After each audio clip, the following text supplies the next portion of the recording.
Uyu munsi ndagarutse ndi kuri session ya gatatu muri bya biganiro bitandukanye ngenda mbagezaho amakuru atandukanye abantu benshi bakunda kuba badafite cyangwa se rimwe na rimwe bashobora kuba bayumva mu buryo butandukanye yenda bitewe n'abayababwiye cyangwa se bitewe n'umuntu utanze makuru aho aherereye. Iyi ni sesiyo ya gatatu rero, iya mbere nagiye mbabwira ku bintu bitandukanye birimo ibijyanye na expectations tuba dufite iyo turi hanze ya Canada, hanze y'ibihugu byateye imbere, uko tuba twibaza, uko tuba twumva hameze. Nagiye mvuga ku ngingo zimwe na zimwe zijyanye n'iby'imishahara n'amadepanse, ibintu biri basic cyane cyane ku muntu mushya ukigera mu gihugu, uko atangira ubuzima, cyane cyane ko bitandukanye nuko umuntu ashobora kubyibaza iyo akiri iwacu. Sesiyo ya kabiri nayo navuze ku bintu bijyanye no guhindura mind, cyane cyane iyo umuntu ageze ahantu hatari iwabo, ahantu hashya, ahantu batari buhite bemera education yawe, utari buhite ubona akazi kameze nk'ako wari usanzwe ukora kugira ngo ushobore kwiyentegara muri societe. Amakuru nayo nagiye nyavugaho. Uyu munsi rero nshobora kuvuga ku bintu yenda biri positive cyane, nubwo tuvuga ko hari challenges, ariko hari n'ibindi bintu byiza ndetse byinshi umuntu ashobora gutekerezaho, ariko cyane cyane akabanza akamenya ko gutangira bigoranye. Kandi ntekereza ko ariko ubuzima bwubatse ahantu hose, usibye n'aha ngaha, gutangira ubuzima cyangwa se gutangira indi step y'ubuzima igihe cyose ntabwo biba byoroshye, keretse iyo uri umwana wo mu bakire mbari ko mbyita, wa mwana wavutse agasanga baramuteganyirije, baramusevingiye, aziga nta kibazo, aziga neza, azarangiza se, bafite business mu muryango, azabona akazi byoroshye. Umwana umeze nk'uko nguko, cyangwa se umuntu ukomoka mu miryango imeze gutyo, bishobora kuba iby'ubuzima bitamugora, ariko ntekereza ko bene nk'abo bataba ari benshi cyane ugereranyije na majorite y'abantu batandukanye kuri iyi si. Canada rero ifite ibindi byiza dushobora gutekerezaho, turetse za challenges nababwiye na zishyizeho kugira ngo abantu bagire idea uko gutangira bimeze. Ariko muri rusange nshobora kubabwira yuko ibi bihugu byateye imbere ni ahantu ushobora kugera ku cyo ushaka kugeraho. Bishobora kugutwara igihe, ariko icyo ushaka kugeraho wakigeraho. Reka yenda mpere ku bijyanye n'imirimo. Navuze ko kubona akazi ka mbere bishobora kukugora ukigera muri iki gihugu. Murabyumva yuko iyo ugeze ahantu utavuga ururimi usanzwe ukoresha, iwacu nubwo twiga muri icyo cyongereza, abandi bakaba bazi n'igifaransa, ariko ntabwo ari indimi dukoresha cyane. Kwisanga ahantu rero ugiye kuba oblige yuko ari urwo rurimi ugomba gukoresha, waba uri mu kazi, waba uri mushaka serivisi zitandukanye, bishobora kuba challenges. Umuco, uburyo bw'imibereho n'imibanire usanga bitandukanye n'iby'iwacu. Uburyo bw'imikoreshereze y'igihe usanga bitandukanye n'iby'iwacu. Ngira ngo muzabona cyane ko abantu baba muri ibi bihugu tudakunda kuboneka ku matelefoni cyane, bijyanye nabyo mbyite ko ari umuco wabo, kubera ko usanga akazi ni akazi. Ntabwo byoroshye ko ushobora gusanga umuntu ari kuri telefone arimo acatinga ari no mu kazi. Navuga ko uzabibona gake cyane. Akenshi ushobora no gusanga nko mu gihe cy'akazi telefone umuntu atanayifite, akaza kuyifata ari muri break. Ibyo ni bijyanye no gukoresha umwanya bitandukanye, nuko iwacu ushobora kubona umuntu ari ku kazi, ari no kuri telefone, ashobora no kuguhamagara kandi atari amasaha y'ikiruhuko. Bimwe mu byo dukwiriye kwigira kuri aba bantu kandi bishobora kutugirira umumaro. Cyane cyane mujya mubibona mujya nk'ahantu muri office iwacu ugiye gushaka serivisi runaka, ukabona umuntu yibere nko kuri telefone, arimo aricatingira se, donc arimo arikorera ibintu bidafite aho bihuriye n'akazi arimo akora. Ibyo ni bimwe mu bintu natwe twagakwiye kwiga, kandi ntekereza ko byagira umusaruro. Akazi ka mbere rero bishobora kugorana kukabona. Nari mbishingiye kuri uko kuntu ushobora gusanga gukoresha ururimi bidahita bibanguka cyane. ugasanga yenda mu gihe cya interview ntabwo ushoboye kwisobanura neza nk'uko babishaka ku buryo bishobora kuguhesha akazi. Uretse ko nanavuga ko ushobora kuba ufite connection, ushobora gusanga umuntu hano akaba yenda ahantu akora bajya bafata abakozi bazanywe na bagenzi babo, iyo connection ikaba yakorera cyane cyane ko ari nabyo bikoreshwa hano. Bavuga ko 80% by'utuzi ntabwo batwadvertisinga, ntabwo tuzadusanga ku ma website atandukanye yamamaza ibintu by'utuzi. Bavuga ko 80% ari connection, donc umukozi azana undi. 20% by'utuzi turi available ari twusanga baba bapostinze hirya no hino. Bivuze rero ko ufite umuntu uhasanze akabakorera ahantu bitagoranye cyane, bidasaba ibintu byinshi kugira ngo bafate umukozi, ashobora kuguha connection ukaba wabona akazi byoroshye. Ariko ubundi mu busanzwe wisanze hano uri wenyine ugiye gustrugglinga ugatangira ibintu byose, bizabanza bibe challenging ho gatoya, ariko igihe kikagera bigakunda. Ni igihugu rero navuga ko gifite izo opportunity, utwo tuzi turahari nubwo duhishe, umuntu ashobora gushakisha. Nkuko nabivuze muri video zatambutse, ukaba uje wakuye amaboko mu mufuka rwose, iby'icyubahiro cy'akazi wari usanganywe nuko warubayeho ukabishyize hasi, nimba wumva waje wiyemeje koko gushakishiriza hano, hanyuma ugahiga akazi kabonetse kose ukagakora ushaka. Kandi kuri iyi point navuga ko umuntu w'umusiribateri biramworoheye cyane kuko ashobora gukorera hashoboka hose. Navuga ko muri Canada uramutse uri mu ntara imwe ukabona bitarimo bikunda, ukabona utarimo kubona opportunity ngo ukoresha imbaraga zawe nk'uko ubishaka, ushobora kwimuka ukajya ahandi, ukajya gushakishiriza ahandi. Ibyo birashoboka cyane, ayo ni amahirwe ahari. Navuga ko ibi bihugu biba biturusha kuko ushobora kuburira hamwe ukajya gushakishiriza ahandi.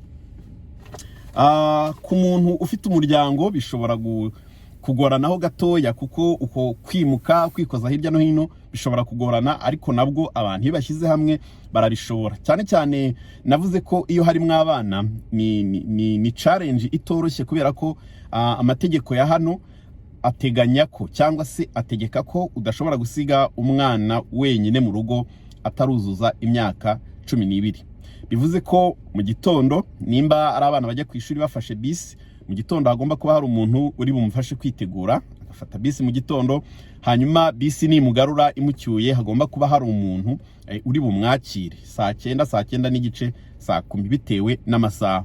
Iyo ngiyo rero ikaba challenge kubera ko nta kazi kabaho gakorwa hagati y'ayo masaha abana bari ku ishuri. Bivuze ko nimba mufite abana, bihindutse itegeko ko buri munsi mu gihe cy'amashuri hagomba kuba hari umuntu uri mu rugo.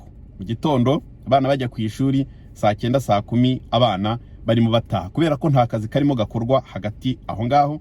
Hanyuma nta nakazi gakorwa nyuma yuko abana bavuye ku ishuri. Kurumva baba ku ishuri mu saa 9 saa 10, kandi utuzi twa evening twinshi dutangira saa 9 n'igice cyangwa na saa 8. Murumva rero ko ibibaye imbogamizi. Bivuze ko hari igihe bamwe bahitamo gufata umwanzuro yuko umubyeyi umwe azakora agahasoringa bishoboka, akemera akavunika, hanyuma undi akita ku byo mu rugo, akita ku bana, hanyuma abana bazamara gukura, hanyuma mwese mugatangira mugashakisha. Murumva ko iyo ngiyo ihinduka challenge mu kwita ku bana, kuko urumva kugira ngo umwana azajye kugira imyaka 12 ni ikizami rwose, ni ikizami. Ubwo turavuga iby'akazi bihite bikubitaniraho n'izindi gahunda zose z'ubuzima busanzwe.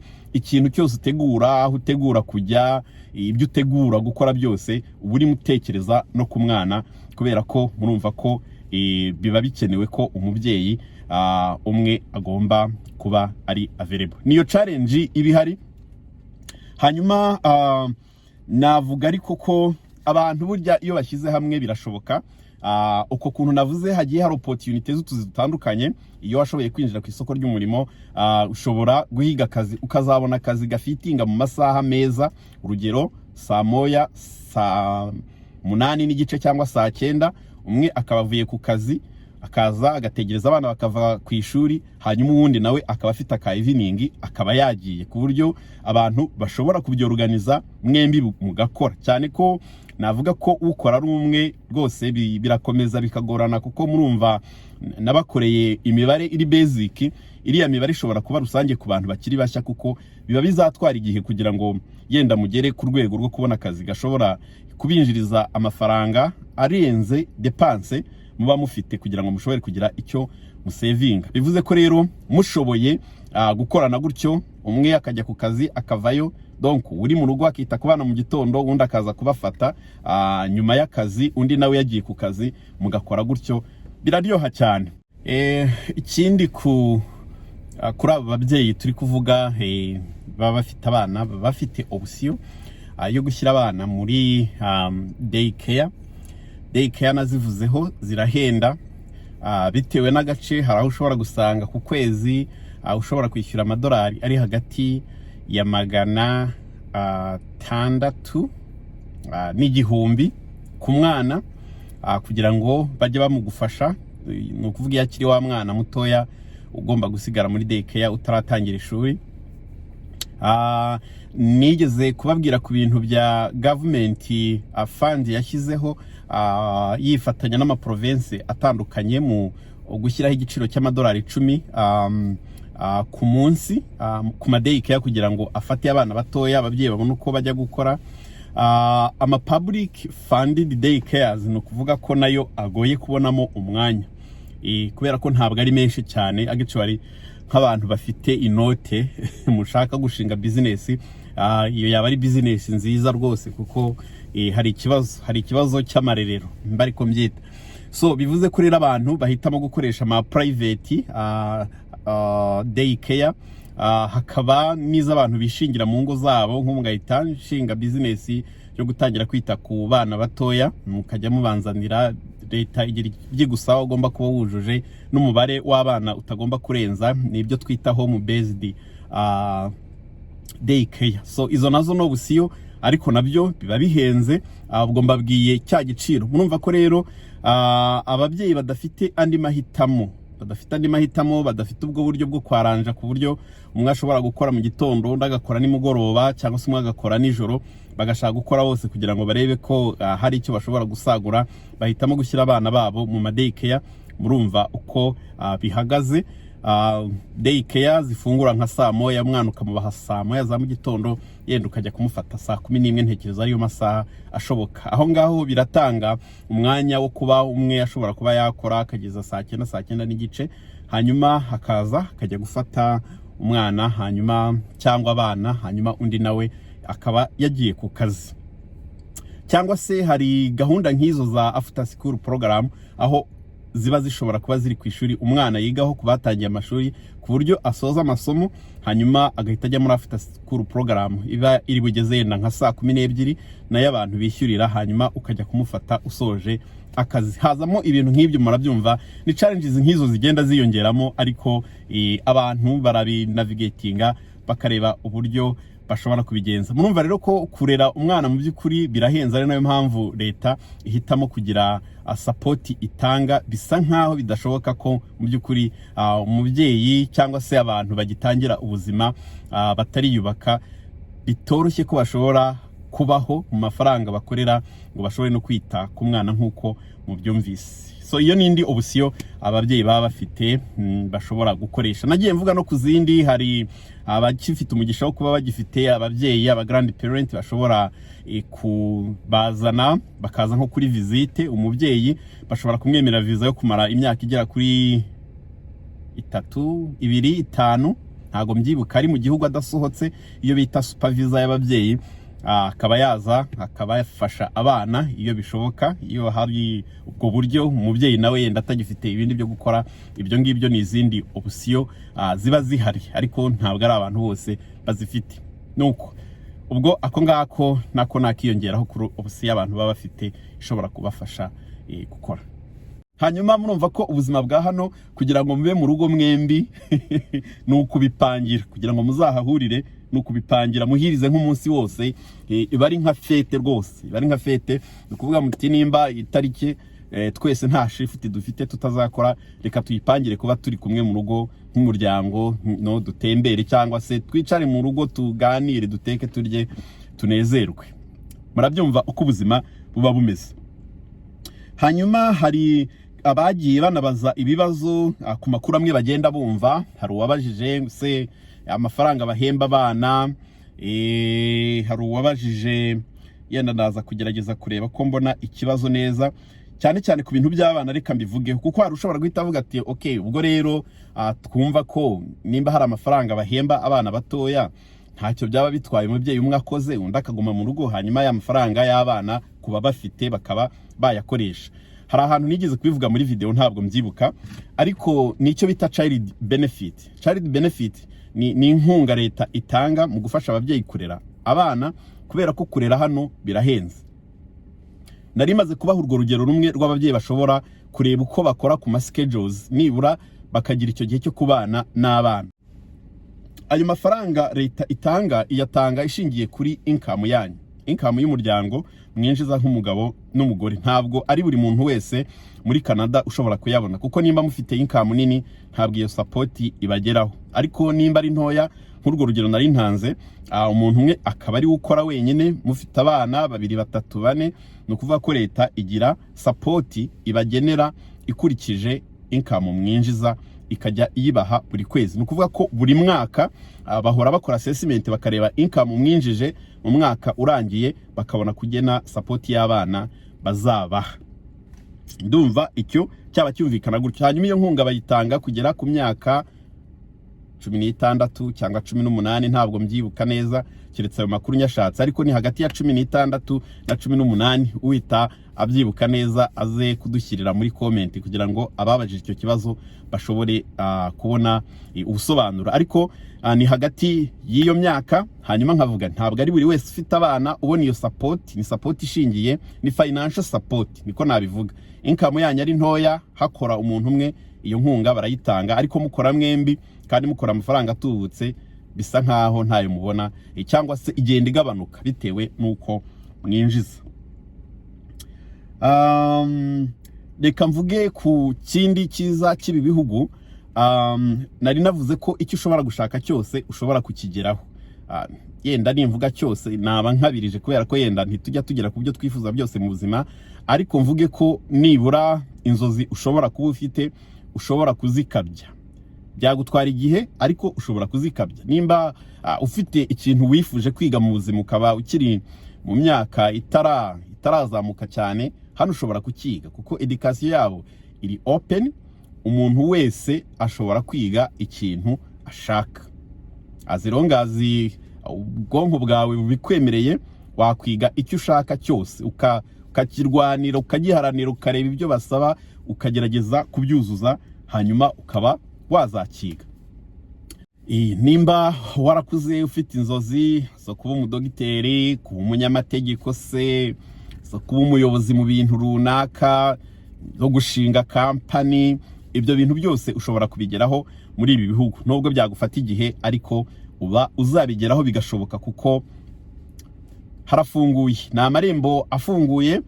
Nubwo hiyongeraho za challenges z'ukuntu bagenda bakata umusoro, bagenda bakata imisoro myinshi cyane, ubuzima buri hejuru, ariko abantu baraza bagakora ibishoboka, bakiga systeme, bakamenya uko ikora, bakabashobora kumenya uko bashobora kuyibamo, kandi bagashobora gutera imbere. Rero ikiza, cyangwa se navuga ko ikibanze ni ukudatekereza ko hari ibintu byinshi bishoboka ko wabigeraho wihuse cyane, kuko kwihuta ntabwo gushoboka hano. Bisaba kugenda gahoro, ukabanza ukiga ikibuga ukakimenya. Izindi benefit umuntu ashobora kuvuga nuko ubuvuzi bwa hano kandi buteye imbere. Ntabwo navuga ko ari free, kubera ko murabyumva ukuntu imisoro ibihagaze, ariko leta ikavaringa ikiguzi cy'ubuzima. Donc iyo ukeneye kujya kwa muganga nta kintu bakwishyuza, uragenda ukabona na dogiteri, ibizamini akwandikiye uragenda ukabitanga, nta kintu bishyuza. Hanyuma ikintu ushobora kugura ni imiti, nayo imwe n'imwe ibihenze, indi idahenze cyane, ariko nibura wishyura imiti gusa, ibindi byose barabigukorera, leta ikishyura. So tugira ikintu bita universal health care, no kuvuga ko leta ari ikavaringa ikiguzi cy'ubuvuzi hano. Ubuvuzi hano buramanuka bukagira no ku muturage hasi mu rugo iwe. No kuvuga ngo wa muntu warwaye kwa muganga akaba ari mu gihe cya recovery, ari gukira, ntabwo ajya gutegerereza iriya minsi yose kwa muganga, ahubwo baramusezerera agataha. Haba services zo muri community, aho tujya gusanga abarwayi mu ngo zabo, tukabafasha muri recovery. Nimba yari yagize surgery bamubaza ikintu runaka, recovery azayikorera mu rugo. So kwa muganga bagira ibyo bamukorera no akaba stable, hanyuma ibikurikiye byose hakabaho serivisi zo muri community zibasanga mu ngo zabo, cyangwa se serivisi zibegereye aho umurwayi ashobora gukomereza ajya gufata izindi serivisi atagombye kuguma mu bitaro. So nuko kuntu ubuzima bwaho bwubatse, healthcare yaho yubatse ku buryo igera no ku muturage hasi. Donc serivisi zose zegerejwe abaturage. So icyo nacyo ni ikintu cyiza, ariko hakaba zimwe muri serivisi z'ubuzima ushobora gukenera zitari covered n'iyo fandi ya leta, nk'amaso, urwaye amaso, kugusuzuma bashobora kubikora bikaba covered bitewe nayo bari bugusabe, ariko uzakenera ko bakongereraho andi maso uzakenera kujya kugura izo montire n'ibirahure, ibyo ngibyo birahenda cyane, birahenda ku rwego rwo hejuru, ku buryo usanga nka montire zonyine bakubwira ati za make ushobora kubona na $200, 200, 300 utarashyiramo ibirahure, washyiramo ibirahure bikazafata 600, 700. Ariko abantu bashobora kubona n'ibiri cheap, ibyo ntabwo ari ibintu bikanganye cyane. Ushobora kubona montire ziri cheap mu masoko ukashaka ibirahure bikaguhenda, ariko ibindi ushobora kubibona. Amenyo ntabwo leta ya kavaringa, ntabwo yafata nk'ikintu cya essential cyane, cy'ingenzi cyane umuturage wese aba akeneye. No kuvuga ko iyo ugize ibibazo by'iryinyo ushobora rwose kuba wakwiyishyurira ibintu nk'ibyo. Hakaba n'izindi complications aba leta itagikavaringa, ariko muri rusange uburwayi busanzwe, kuba wakinira kujya kureba muganga, ibyo byose birakorwa, leta ikabyishyura. So icyo nacyo ni ikintu cyiza umuntu wese ashobora kwishimira. Education kuva muri materineri kugeza umuntu arangije segonderi, hano bigira ubuntu, nta kintu bishyura. Leta nabyo irabikavaringa, bivuze ko mu gihugu cyose umwana ashobora kwiga akarangiza segonderi. Donc segonderi bayifata nka basic education umuturage wese yemerewe, atagomba kubura ngo nuko habuze amafaranga yo kwishyura. Kandi ni education iri standard, ni education imeze neza. Canada iba mu bihugu iri mu bihugu 10 bifite education nziza ku isi. Ufite education muri Canada uba uhagaze neza. So abana rero bigira ubuntu bakarangiza segonderi, ariko amafaranga bataguciye muri iyo myaka yo hasi muri kaminuza barayagukiza, kuko muri university barahenda cyane. Njya mbwira abantu ko muri university za hano nk'amafaranga umuntu yishyura ku mwaka umwe, ufashe nk'amasomo, ufashe ibihembwe 2, igihembwe ufata amasomo 3, ubwo yenda bitewe n'amasomo yariyo, amasomo wakwishyura, amafaranga wakwishyura kuri ayo masomo 6 mu gihe cy'umwaka, yishyuriye nk'abantu 2 bakarangiza kaminuza mu Rwanda, cyangwa 3 bakiga bagasoza. Donc yishyuye tuition ushobora kwishyura iwacu ugasoza ukarangiza. Ubwo rero urahita wibaza amafaranga bishobora gutwara umuntu kugira ngo yige abone bachelor's degree ukuntu ashobora kuba angana muri kaminuza. Ariko naho bakagira ubusiyo, nkuko nabivuze, nta muntu ushobora kunanirwa kwiga ngo nta mafaranga afite mu bwenge bwawe. Leta ifite ikigega cy'amafaranga yageneye gufasha abanyeshuri bajya kwiga post secondary. Ushaka kwiga muri college cyangwa muri university, leta ishobora kukuguriza uramutse ubikeneye, ikakwishyurira, hanyuma ukazatangira kwishyura umaze kwiga. Hakabamo abashobora guhitamo kwiga part time, bakiga banakora bagashaka akazi bakishyura, kugira ngo nibura bazarangize bigenga ku mafaranga yabo, atajya kwishyura rya deni, kuko ni rinini cyane. Deni riba ari rinini, deni ryo kwiga hano riba ari rinini. Ariko kandi ntabwo ushobora kubura uko wiga ngo nuko nta mafaranga ufite. Jensiri ngira ngo ni wacu nuko majorite y'abantu benshi bigira kuri loan ya leta, kandi ntekereza ko naho umuntu abazishyura. Ntabwo rero ari ikintu navuga ko kigoranye cyane. Umuntu yaguhaye ubumenyi ubizi ko uzabubyaza umusaruro rwose, go for it. Ntekereza nta n'umuntu yagakwiriye gutinya, cyane cyane abanyamahanga. Ugeze hano ukabona opportunity yo kujya kwiga ikintu wumva ushaka kwiga, ubizi neza ko uzakibyaza umusaruro rwose, uko cyaba gihenze cyose ntabwo bikwiriye kugukanga, wagenda ukagifata. So icyo ni ikintu cyiza nakongeraho. hanyuma rero yenda ndimo negereza ku musozo mvuge ko umuntu w'iwacu, hari umuntu hariya iwacu mu Rwanda se cyangwa mu Burundi cyangwa mu bindi bihugu aho munkurikira muherereye, ujye utekereza ko wumva wafata icyemezo cyo gushaka uko wimukira muri ibi bihugu, ukaba warubayeho neza, ufite akazi kawe keza, ariko ukavuga ati yenda ningera hariya nzatera imbere, nzabona amafaranga menshi. Nibyo koko ushobora kuzayabona, ariko bizagutwara igihe, ntabwo bizanyaruka nk'uko wumva ubitekereza. Ariyo mpamvu nyavuga nti rero umuntu ufite ibintu akora, umuntu ufite aka business, umuntu ufite imitungo iwacu akwiriye kubireka bigakomeza bikaraninga bikagenda, kubera ko c'est vrai ushobora kugera hano kumva biranze, kumva ntabwo uzabishobora, ukaba wafata icyemezo cyo kwisubirira mu rugo rwose. Ntekereza ko hari igihe wumva abantu bavuga uburyo ubuzima bugoranye, abantu bakababwira ati none se ko mudahindukira ngo mutahe.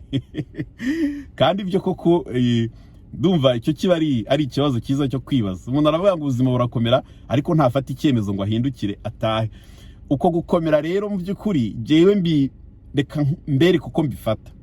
Donc ubuzima bwa hano bwubatse ku buryo umuntu wese muzima ushoboye gukora, ukura mu mufuka agakora, ashobora kubona basic needs akeneye, ashobora kurya, akambara, akishyuraho kuba, akabaho ubuzima bw'ibanze umuntu wese akenera. Mu gihe iwacu ushobora gusanga hari abantu benshi bakinagorwa no kubona ubwo buzima bw'ibanze tuvuga, kubona aho kuba, kubona icyo kurya, kubona icyo kwambara, donc uko umuntu abishaka ibyo bikigoranye.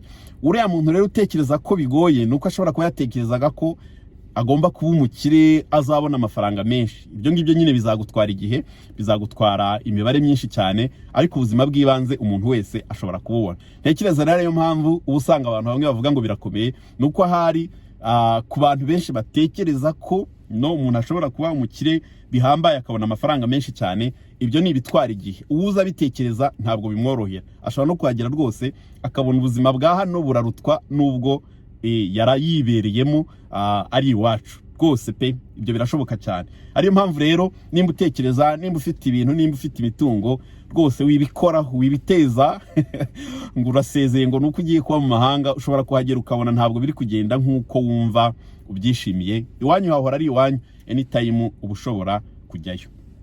Numva ari icyo nshobora gushyiraho. Umuntu w'umujene rero ukiri mutoya rwose utaragira inshingano nyinshi, aha ni ahantu heza ho gushakira ubuzima. Ni ahantu heza ho gushakira ubuzima, waza ugahasoringa, ugakora akazi kamwe, ugakora tubiri, ukemera ukivuna, imyaka ingahe ukiha target, ushobora kugira ikintu ugeraho. Navuga ko bishoboka cyane rwose, birashoboka cyane ku muntu ukiri mutoya, cyane ko buriya iyo tukiri abajene ibintu biduhangayikisha ntabwo ari byinshi, ibintu dutekerezaho ntabwo ari byinshi, imbogamizi ntiziba ari nyinshi.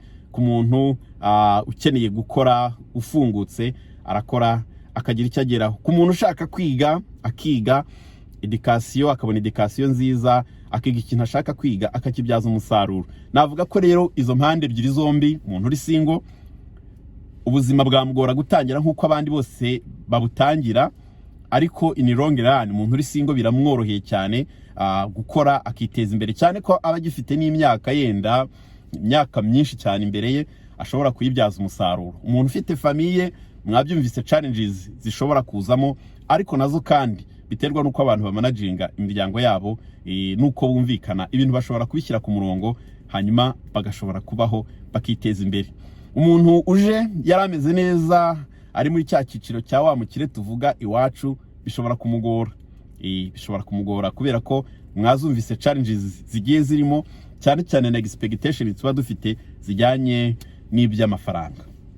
Numva rero ari icyo ubanza navugaho kuri uyu munsi, kubijyanye na zimwe muri benefit abantu bashobora kubonera hano, kubajyaga babyibaza nuko nabivugaho. Ndumva rero ibyo byaba bihagije kuri iyi video, hanyuma tuzongera muri video izakurikiraho. Nimukomeze mugire amahoro, mugire umugisha, kandi mugire amahirwe mu byo mukora, hanyuma ubuzima buzira umuze nibwo nkomeza kubifuriza kugira hamwe n'abanyu bose. Naho utaha, ciao ciao.